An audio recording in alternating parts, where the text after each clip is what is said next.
প্রথমে যখন দাঁড়িয়ে রাখা শুরু করলাম, দুশ্চিন্তা আফস কই থেকে সবার আগে ফিল করলাম আমরা ঘরের ভিতর থেকে।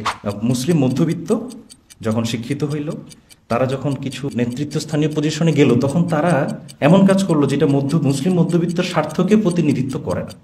আপনাকে সোসাইটিতে ভিক্টিমাইজ করা হয়েছে, আপনার প্যারেন্টসদের মাথায় ওইটা আছে। সুতরাং আপনি যখন ওই সিম্বলগুলো ক্যারি করেন, তারা ভয় পায়। তুমি এটা ক্যারি করছো, তুমি তো সোসাইটি থেকে অপ্রেসড হবে।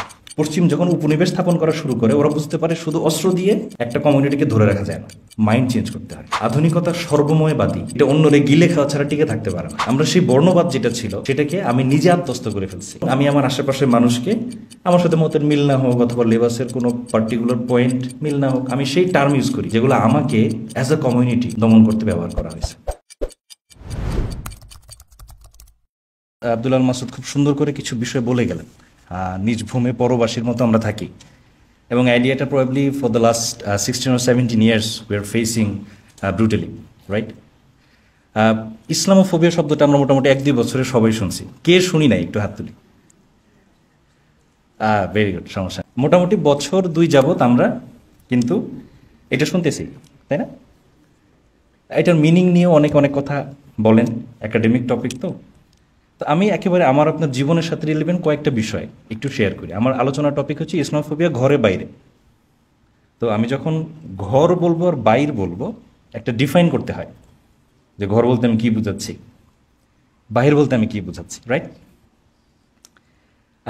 ঘর মানে আপনার লিটারেল ঘর। এখানে আমরা যারা আছি, বিশেষ করে আমরা যারা জেনারেল এডুকেশন ব্যাকগ্রাউন্ডে, প্রথমে যখন দাঁড়িয়ে রাখা শুরু করলাম, মানে দুশ্চিন্তা আফসোস কই থেকে সবার আগে দেখা মানে ফিল করলাম আমরা ঘরের ভিতর থেকে। আমার আপনার বোন আছে বা আপনার পরিচিত কেউ আছে, তিনি যখন স্কার্ফ শুরু করলেন পরা বা বোরকা পরা শুরু করলেন, সবার আগে কার থেকে ভর্ৎসনা পাওয়া লাগছে? ফ্যামিলি থেকে। তার বাবা নিজেও কিন্তু 5 ওয়াক্ত নামাজ পড়ে, মসজিদে গিয়ে পড়েন, মাও পর্দা করেন। কিন্তু একজন young female in this region, তিনি যখন খুব basic expression of Islam, right, খুব বেসিক এক্সপ্রেশন না, ওই বামপন্থীরাও তো দাঁড়িয়ে রাখে। The problem is or the war is between the ideas. Okay, কি বলা হয় আমাদের সচরাচর? একটা শব্দ আপনারা জানেন, আমি ওদিক যাই না। বলা হয় যে আমরা অসামাজিক হয়ে যাচ্ছি। অনেকে শুনছি, আমি অনেক শুনছি ভাই। আর কমনলি কি শুনছি? বিয়ের জন্য তো তোরে কেউ মেয়ে দিবে না। আর ওইটা তো আছেই, শিবির, জঙ্গি, জামাত, রাজাকার, অনেক কিছু শুনছি আমরা, তাই না? আচ্ছা, আপনার বাবা, আপনার মা, তারা তো বেসিক যে এক্সপ্রেশনটা ইসলামের, এটা ক্যারি করতেছে। তারপরও আপনি ক্যারি করতে চাইলে এই কনসেপশনটা কেন আসে? আপনারা যারা সোশিওলজি পড়েন, আমি মাফ চেয়ে নিচ্ছি আগেই, যদি এখানে সোশিওলজির কেউ থাকেন, হিস্ট্রির কেউ থাকেন বা অ্যানথ্রোপোলজির কেউ থাকেন। আমি পেশাগতভাবে চিকিৎসক। এখন যে আলোচনা করতেছি এটা আমার নিজের পড়া থেকে। আপনি হয়তো আমার চেয়ে আরও ভালো জানেন, আমি আশা করি আপনি ভালো জানেন। রেসিজমের কয়েকটা টাইপ আছে। আমাদের উস্তাদ আব্দুল আল মাসুদ হাফিজুল্লাহ, উনি বলে গেলেন যে মুসলিম মধ্যবিত্ত যখন শিক্ষিত হইল, তারা যখন কিছু নেতৃত্ব স্থানীয় পজিশনে গেল, তখন তারা এমন কাজ করলো যেটা মুসলিম মধ্যবিত্তের স্বার্থকে প্রতিনিধিত্ব করে না। কেন করেন সেই প্রশ্নের উত্তরে আমরা আসব। 2 নাম্বার ঘর, সেটা হচ্ছে আপনার মহল্লা, আপনার স্কুল, কলেজ বলি নাই, বলা উচিত, যদিও সব জায়গাতে আমরা পরবাসী। তো ভাই, এখানে যারা আছেন, কত সংবাদ পাইছি না আমরা, স্কুলে বোরকা পড়ছে বলে আমাদের বোনকে হেনস্থা করা হয়েছে। সনাতনী নামধারী কেউ খুব নোংরা ছবির মেয়ের সাথেও তুলনা করছে, আমরা পড়ছি না? আমরা কষ্ট পাইছি, বুকে রক্তক্ষরণ হয়েছে, সমাধান পাইনি। দাড়ির কারণে কত ঝামেলা হয়েছে আমাদের স্কুলে। আমি মাফ চাই নটরডেমের যদি কেউ থাকেন, নটরডেমের মনোগ্রামে ক্রুশ আছে। কেউ সাম্প্রদায়িক বলছেন? একবারও বলছেন? সরস্বতী পুজো আমরা যারা সরকারি ইউনিভার্সিটিতে পড়ছি, মেডিকেল কলেজ যাই বলে, আমি সরস্বতী পুজোয় যাই নাই দেখে আই ওয়াজ বিং সার্চড। ও আসে নাই কেন? ও কি শিবির করে? এটাকে আমরা কিন্তু কেউ সাম্প্রদায়িকতা বলি না, রাইট? প্রশ্ন হচ্ছে কেন বলি না? আপনার প্রতিষ্ঠানে আপনি ভিজিবলি জিনোফোবিয়ার শিকার, আপনাকে একটা অদ্ভুত বহিরাগত বলে ট্রিট করা হচ্ছে। ঢাকা ইউনিভার্সিটিতে বাংলা বিভাগ খুব প্রগতিশীল, দিল বোরকা নিষিদ্ধ করে। আরেক ডিপার্টমেন্টের টিচার ভাইবা নিতে গিয়ে বললো যে তুমি তো উগ্রবাদী, তুমি শোনো এত পর্দা করা লাগলে ইউনিভার্সিটিতে আসবা না, বাসায় বসে থাকো। এ কথা আমাদের ফ্যামিলি থেকে অনেকে বলে, যদিও টিচারের দোষ কি আর দিব। এই যে কিছুদিন আগে আমরা একটা অদ্ভুত নজিরবিহীন অভ্যুত্থান দেখলাম বাংলাদেশে। আমি কৃতজ্ঞতা ভরে স্মরণ করি যারা জীবনের মায়া না করে এরকম বর্বর একটা শক্তির বিরুদ্ধে দাঁড়িয়ে গিয়েছেন। অজস্র আমাদের মাদ্রাসার ভাইরা, ছাত্ররা, জেনারেল এডুকেশনের ছাত্ররা, কেউ জীবনে পরোয়া করেন নাই। তো এই অদ্ভুত ইভেন 4 তারিখ রাতেও উই ওয়ার নট স্যাঙ্গুইন যে there is something is going to happen. We were in fear that we are going to get another Shapla. I was in fear. Internet বন্ধ হয়ে গেল, চালু হয়েছিল, আবার বন্ধ হয়ে গেল। নানা জায়গা থেকে সংবাদ পাচ্ছি, আমি ভয় পাচ্ছিলাম যে another Shapla is actually going to take place. Now this time the Shapla is whole Dhaka in a massive scale. তো শিল্পকলা একাডেমির প্রধান, খুব আলোচনা হইল কথাটা নিয়ে। উনি কি বললেন? দুই জামাতকে বললেন যে আসো ডায়লগ করি। সেকুলারিজমের ডায়লগ বড় অদ্ভুত। আসো ডায়লগ করি। কি ডায়লগ? 2024-এ এসে মেয়েদেরকে বোরকা কেন পরতে হবে? মানে বোরকা পরে এত অফেন্সিভ একটা কাজ যে এইটার জন্য আরেকজনকে এসে কৈফিয়ত দেওয়া লাগবে যে এই জন্য বোরকা পরা লাগে। আমি একটা পোস্ট দিয়েছিলাম ফেসবুকে তখন। আপনি দেখবেন বামপন্থীরা সিঁদুর বা শাখা এটাকে পুরুষতান্ত্রিকতার চিহ্ন বলে টুকটাক লেখালেখি করছে। বেশি লেখালেখি করতে পারে না, আবার ওই যে সাম্প্রদায়িক ট্যাগ খেয়ে যায়, এই জন্য ভয় লাগে তো ওদের, তাই না? ওরা ট্যাগ দিয়ে অভ্যস্ত, খেয়ে তো অভ্যস্ত না। তো উনি যদি বলতো, কোনো একটা ঐক্য পরিষদের নেতাকে ডাকলো বা কোনো মহাজোটের নেতাকে ডাকলেন, বললেন 2024-এ এসেও কেন একজন নারীকে সিঁদুরের শাখা পড়তে হবে? এটা তো পুরুষতান্ত্রিকতার চিহ্ন। কি অবস্থা হইতো দেশে? উনাটাও যাইতো, নজরুল সাহেবও যাইতো। দুইটা জায়গা আমি চিহ্নিত করলাম, একটা আপনার ঘর আর একটা আপনার সোসাইটি। দুইটাকে আমি ঘর বলছি। এখন ঘরের এই ইমপ্রেশনটা আসলে সোসাইটি থেকে এক্সটেন্ড করে। আপনি দেখবেন রেশিয়াল স্টাডি, এগুলোতে ইন্টারনালাইজড রেসিজম বলে একটা কথা আছে। ধরেন আপনাকে সোসাইটিতে ভিক্টিমাইজ করা হয়েছে, আপনার প্যারেন্টসদের মাথায় ওইটা আছে। সুতরাং আপনি যখন ওই সিম্বলগুলো ক্যারি করেন, তারা ভয় পায় যে তুমি এটা ক্যারি করছো, তুমি তো সোসাইটি থেকে অপ্রেসড হবা। কারো কারো কারো কারো জন্য এটা শুধু ভয় থাকে না, দে ইনজেস্ট দ্য রেসিজম ইটসেলফ। তারা ওই রেসিজমটা নিজে গিলে ফেলে এবং তারা সেটা টর্চ বিয়ারার হয়ে যায়। আমরা আমরা এখানে অনেকেই আছি হয়তো যেটা সাক্ষী।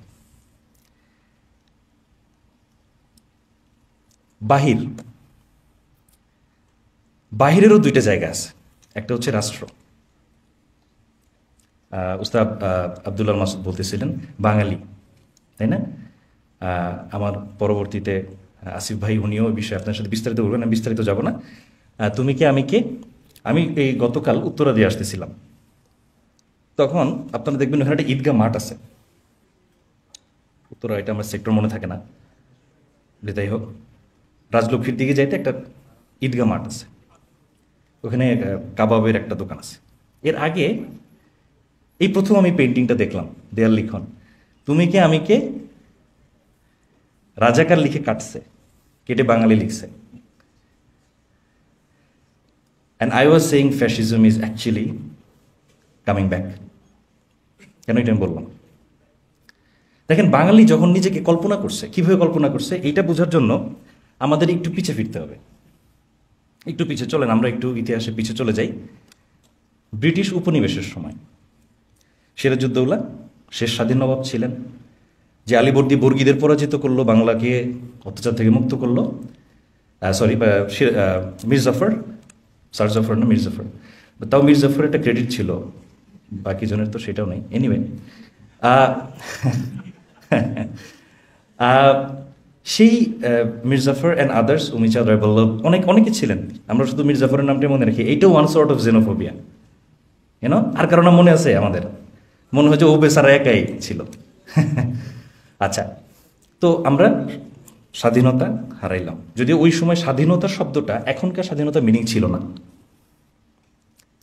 উপনিবেশ তৈরি হইল। তো স্বাভাবিকভাবে আপনার ঘর থেকে আমি সম্পদ ছিনাই নিছি, আপনাকে ঘর থেকে বের করে দিছি, আপনি আন্দোলন করবেন না?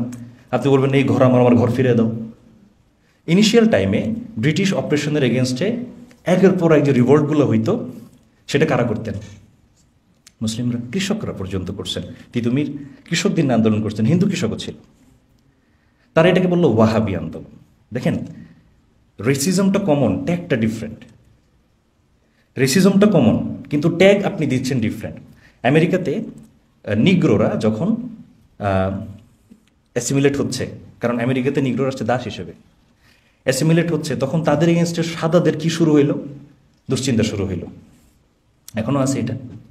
তো তারা কি করলো? ওই সময় ছিনতাই হইতো। আপনারা বইপত্র পড়লে দেখবেন মাগার বলতো, ব্ল্যাক মাগার। তো এখন যেমন মুসলমান কেউ ভিজিবল হইলেই জামাত, রাজাকার, জঙ্গি বলে দেয়, তখন তাদের মাগার বলা হইতো, ব্ল্যাক মাগার। যে কালো দেখলেই সে মাগার, ছিনতাইকারী। স্টেটের অ্যাপারেটাস ওদেরকে যেখানে পাইতো ধরে নিয়ে যাইতো।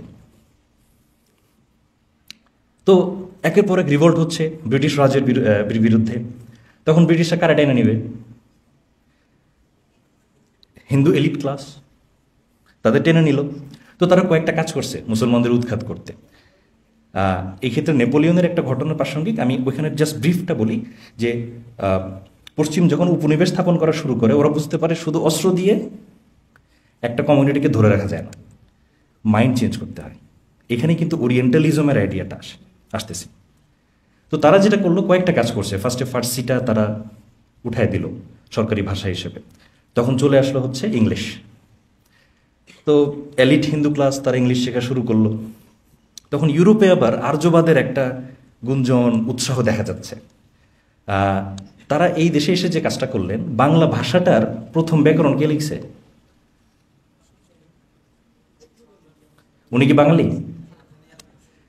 উনি কেন লিখছে ভাই? আপনি শত্রুকে কন্ট্রোল করতে হলে আপনার শত্রুর ভাষা জানতে হবে।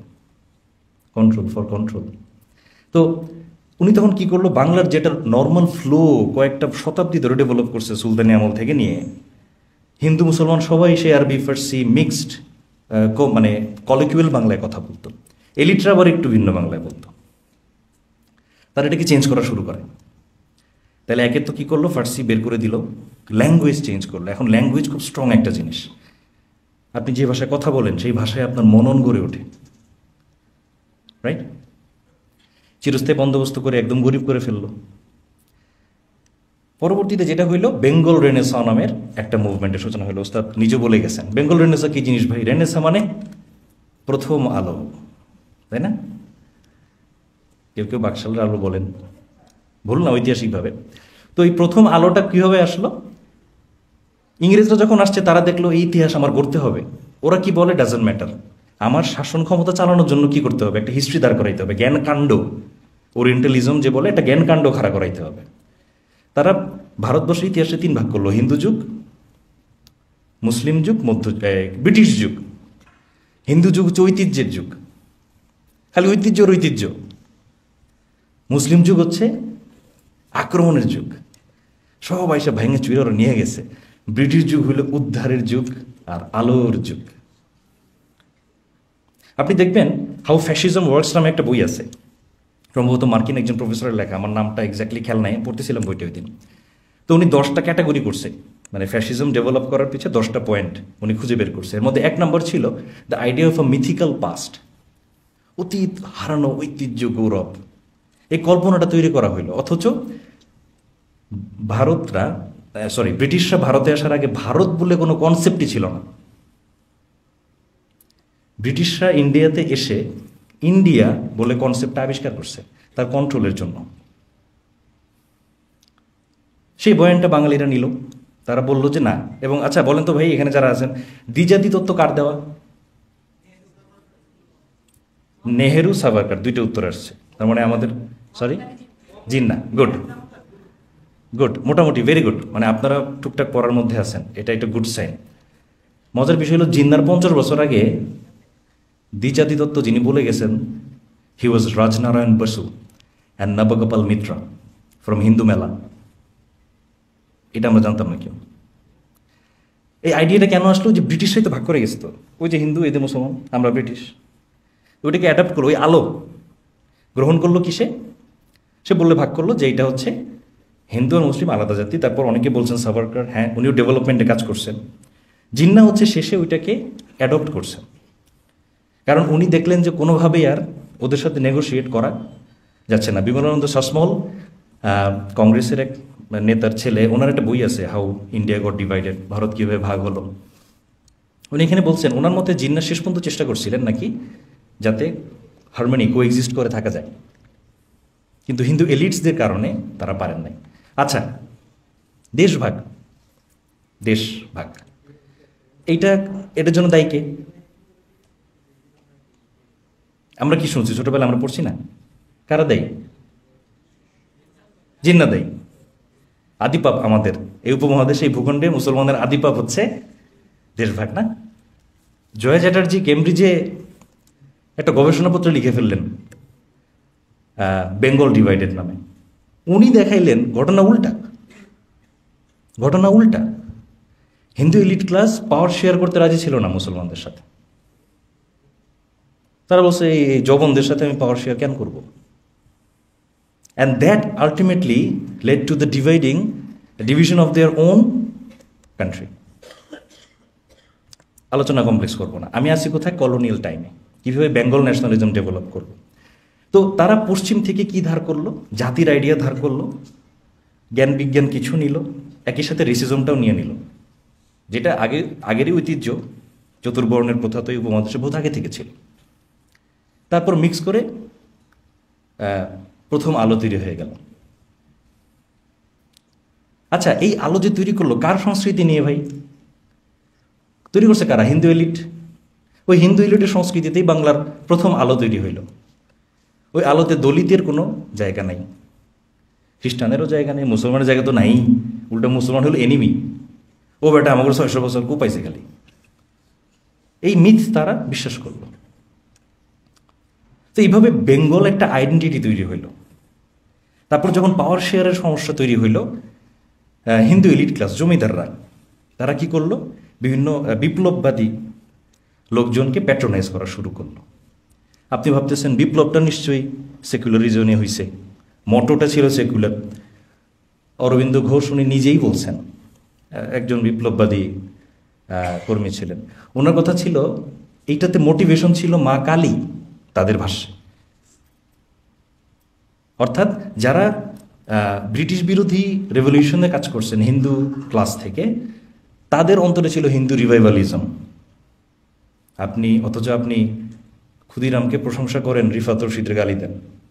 রিফাত রশিদ তো বলছে আমি কালেমা পড়ছি, আমার ভয় নেই। আপনার খারাপ লাগে শুনতে। এই ক্ষুদিরাম যে বললেন আমি গীতা পড়ছি, আমার ভয় নেই, তাকে আপনি ইয়ার্কি করে বিপ্লবী বানায় দেন। তো এই যে আইডিয়াটা তৈরি হইল কলোনিয়াল টাইমে, দ্যাট ওয়াজ অ্যান এক্সক্লুশনারি আইডিয়া। তাহলে এই আইডিয়াতে অপর কে ছিল? আমি আপনি, আমার সংস্কৃতি মুসলমান, আমরা ইন্ট্রুডার, বলে না ঘুষ ব্যাটে, বাইরে থেকে এসে চইরা বসছে। আচ্ছা, তাহলে এখন আসেন, এই আলোটা কাদের থেকে নিছে? পশ্চিম থেকে নিছে না? আলোটা তো আমদানি করা নাকি? এখন বলবেন না এই ইউরোপ পশ্চিমের আলো হইলে হবে না, আলোটা বাংলার আলো হইতে হবে। আপনি ইসলাম আরব ইরানের হইলে হবে না, বাংলার হইতে হবে বললে খুব পশ কথাটা, বাদ খুব। কিন্তু আলো পশ্চিম থেকে নেবেন না বললে এবার একটা প্রবলেম আছে। তো এখানে মজার ব্যাপার আছে। আপনারা ওই ব্রিটিশ কলোনির সময় এখানে প্রশাসনিক কর্মকর্তা ছিলেন জন স্টুয়ার্ট মিলের বাবা, জেমস মিল। সেই হিস্ট্রি লিখল। জন স্টুয়ার্ট মিল এসে লিবারেলিজমের মোটামুটি ফাউন্ডিং ফাদারদের একজন। লং স্টোরি শর্ট, পশ্চিমে যে গণতন্ত্র, মানবতাবাদ, সেকুলারিজম ডেভেলপ করলো, তারা মানুষকে কতগুলো বর্গে ভাগ করছে। একটা হইল সভ্য, আর একটা অসভ্য, বর্বর। তারা বলল একটা সেকুলার আর একটা ধর্ম, এই ক্যাটাগরিগুলো করে তারা মানুষকে শুরুতেই ভাগ করছে। এখন স্বাভাবিক ভাই, আপনার বাসায় ধরেন আপনি অবস্থাপন্ন মানুষ, আপনার বাসায় একজন সাহায্যকারী কাজের লোক আছে, আপনি কি তারে আপনার মেয়ে যে কাপড় পরে সেটা পরান? আমি বলতেছি না এটা রেসিজম, এটা আমি বলতেছি না। বাট তখন ওরা বললো আমি তো সভ্য হতো বর্বর, তাহলে বর্বরের কাছে আপনি আলো নেবেন না? ও কি সারা জীবন এই অন্ধকারে রয়ে যাবে? এটাকে বলা হইল হোয়াইট ম্যানস বার্ডেন। তো তারা তখন এই নিজের কাঁধে মানুষকে সভ্য করার দায়িত্ব তুলে নিছে। কেমনে? নিজ দেশে কালো ব্ল্যাক যারা ছিল তাদেরকে দাস বানায়, বাইরের দেশে উপনিবেশ স্থাপন করে এবং সেখানে লুটপাট করে। এলিজাবেথ অ্যাঙ্কার প্রফেসর, ওনার একটা বই আছে আগলি ফ্রিডম, উনি এখানে স্বাধীনতার এই কদর্য রূপটা দেখাইতেছিলেন, যে স্বাধীনতা তার জন্ম থেকে একটা বৈপরীত্য নিয়ে তৈরি হয়েছে। যে মানুষগুলো স্বাধীনতার কথা বলে ওরা আসলে শ্বেত বা সাদাদের স্বাধীনতার কথা বলতো, আর ওই স্বাধীনতার কথা বলে তারা কালোদের দমন করতো নিজের দেশে, আর বাইরের দেশে গিয়া কলোনিয়ালিজম এস্টাবলিশ করছে।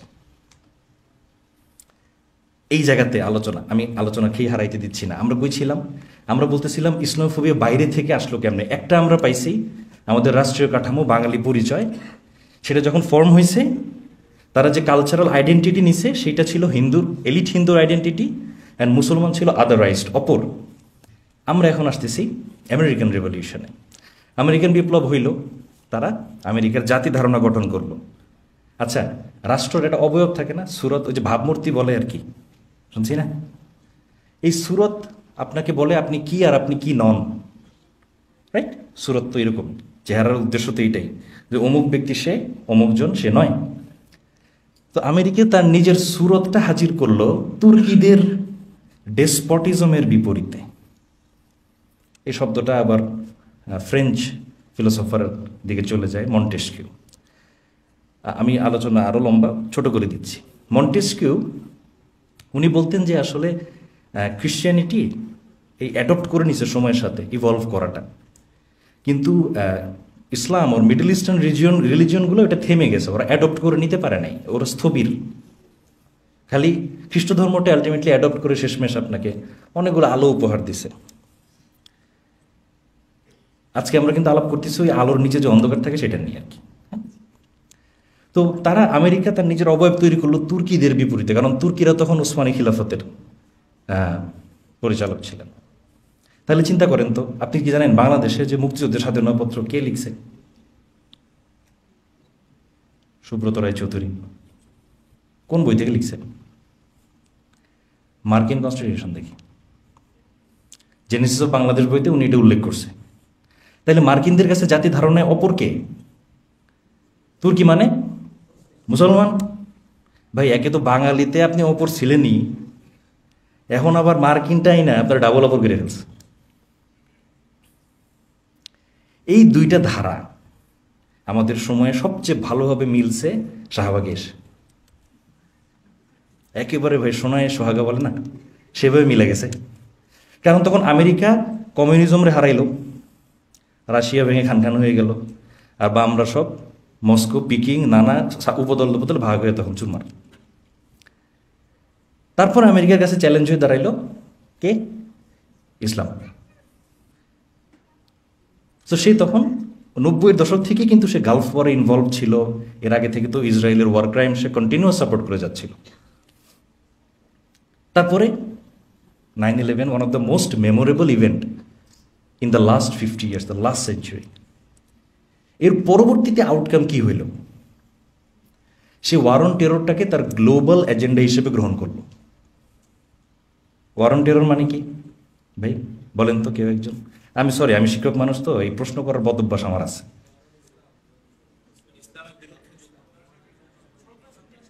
এই যে সুন্দর বাংলা বলছেন ভাই, থ্যাংক ইউ। প্রথম আলো বাংলা হয়েছে একদম। আরেকটা শব্দ আছে, সন্ত্রাসের বিরুদ্ধে অনন্ত যুদ্ধ। হ্যাঁ, আচ্ছা, মজার বিষয় অন্য জায়গায়। আধুনিকতা সর্বময়বাদী, এটা অন্যরে গিলে খাওয়া ছাড়া টিকে থাকতে পারে না। কথাটা কঠিন। কি বললাম?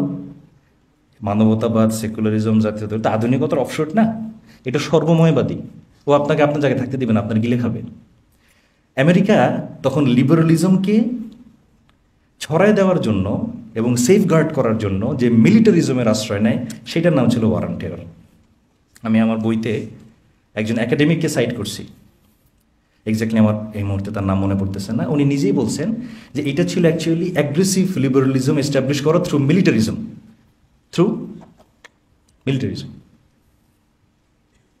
তো এটা চলতেছে কিন্তু world wide, right? In the mean time কি হইল? Pilkhana, one of the most tragic events of our country since independence quote unquote, কারণ এটা নিয়ে আপনি ডিবেট করতে পারবেন। তো সেখানে কয়েক বছর আগে থেকে কিন্তু হচ্ছে যে মিলিটারির মধ্যে ইসলামিক মিলিটেন্সি ঢুকছে, এই প্রচার কিন্তু আমেরিকায় চলতেছিল। এরপরে আমরা দেখলাম পিলখানার একটা খুব মর্মান্তিক ঘটনা। তার ঠিক পরে আমরা ইন দ্য মিন টাইম ব্লগস্ফিয়ার, আমরা যারা 90s কিড, আমরা তখন ব্লগের উত্থান দেখলাম। আমি আমার বইতে মেনশন করছি যে এই যে নিউ এথিজম, মুক্ত চিন্তা, বিজ্ঞান মনস্কতা, that was the cultural project of war on terror. খুব শান্তির বয়ান শোনায় না ওই মুক্ত চিন্তক যারা রয়েছেন? You will find references, plenty of references here. They were ardent supporters of military intervention. তারা সামরিক হামলার অত্যন্ত শক্ত সমর্থক ছিলেন। তো সামরিক হামলা নিশ্চয়ই শান্তি নাকি? প্রচণ্ড শান্তি হামলাতে। তো এরপর কি হইল? 2012 আসলো, কিছু ফেনোমেনা, আমি ডিটেল পলিটিক্যাল অ্যানালিসিস যাব না। 13 আসলো। 13তে কি হইল? 1-11 এর মধ্যে হয়ে গেছে। তো 13তে বাঙালি যে আবার সেই জাতীয়তাবাদ, সে গ্লোবাল একটা ফোর্স পাইল এটাকে মুসলিমদের এগেনস্টে ইউজ করার। এটা স্কেপগোট কে হইল? আমার আপনার ভাইয়েরা, বলির পাঠা বলে না, আমার আপনার ভাইয়েরা। আমরা অনেকে জানি। এখন অনেকে বলে না মব জাস্টিস ভালো না। 2013 আন্দোলন কি ছিল ভাই?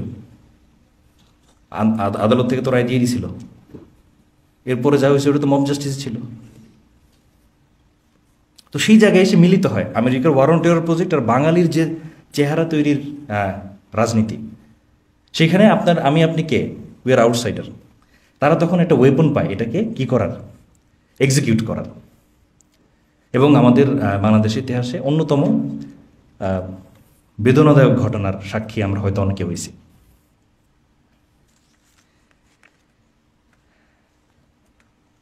মানবাধিকারের রাজনীতি নিয়ে দুটো কথা বলে শেষ করি। চায়না এবং আমেরিকার সম্পর্ক নিয়ে আরেকজন লেখক উনি লিখতেছিলেন যে আমেরিকার মানবাধিকারের রাজনীতি খুব ইন্টারেস্টিং।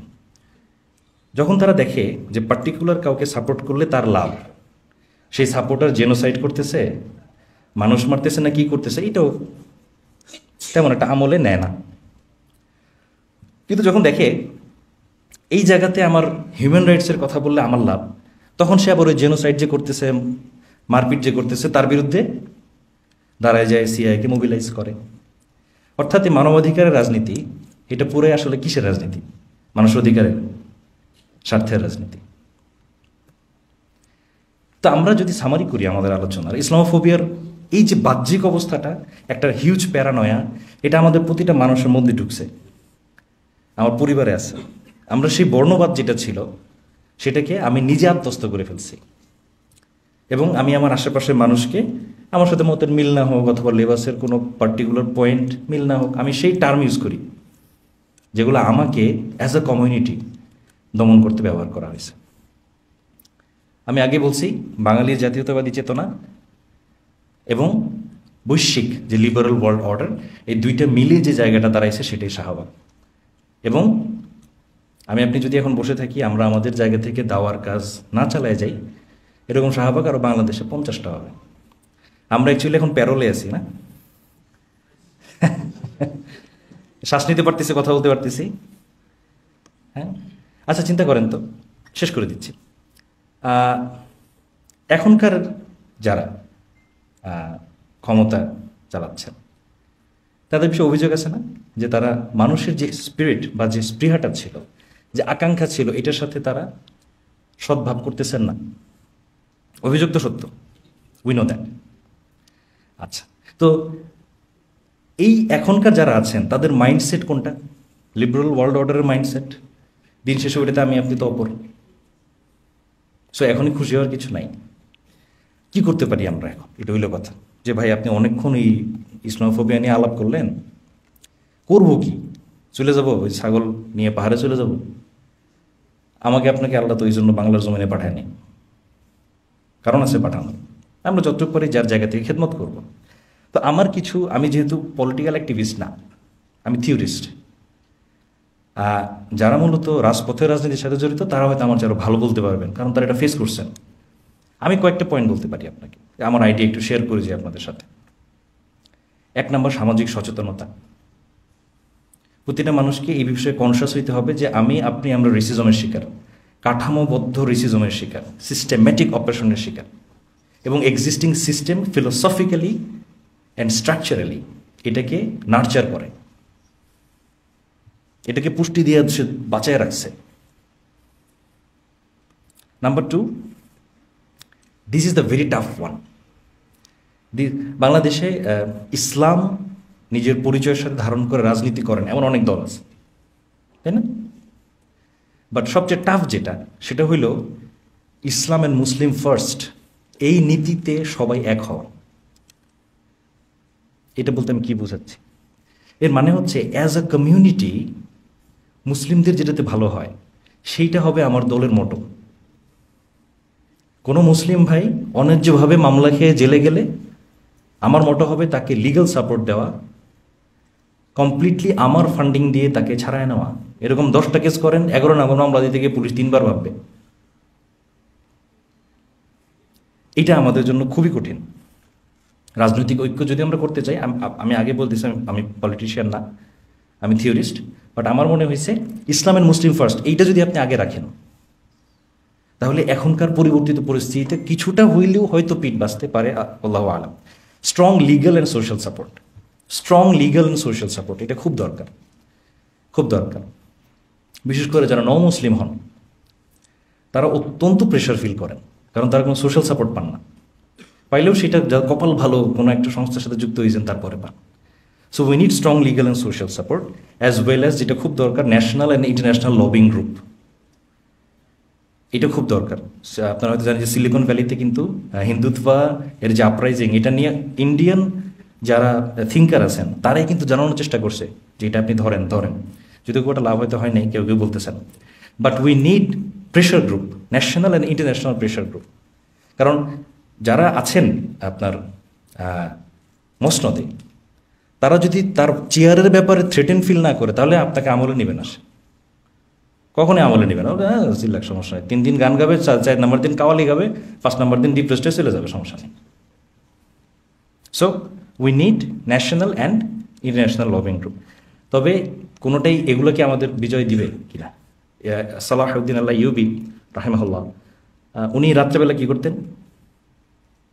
সৈনিকদের যে তাবু, ওখানে গিয়ে কী করতেন? ওঠো, সালাত পড়ো, বিজয় আল্লাহ দিবেন।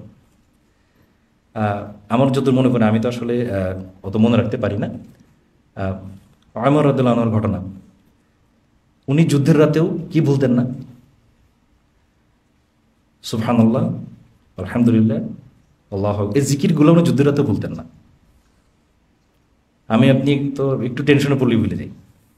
সর্বোপরি দোয়া, আমল, দাওয়াত এবং জানমালের কোরবানি সব কিছু মিলে যদি আমরা পারি, হয়তোবা এই 56,000 বর্গমাইলের কারাগার থেকে একদিন মুক্ত বাতাসে শ্বাস নিতে পারবো, সেই কামনা মনে রেখে আপনার থেকে বিদায় নিচ্ছি। আসসালামু আলাইকুম।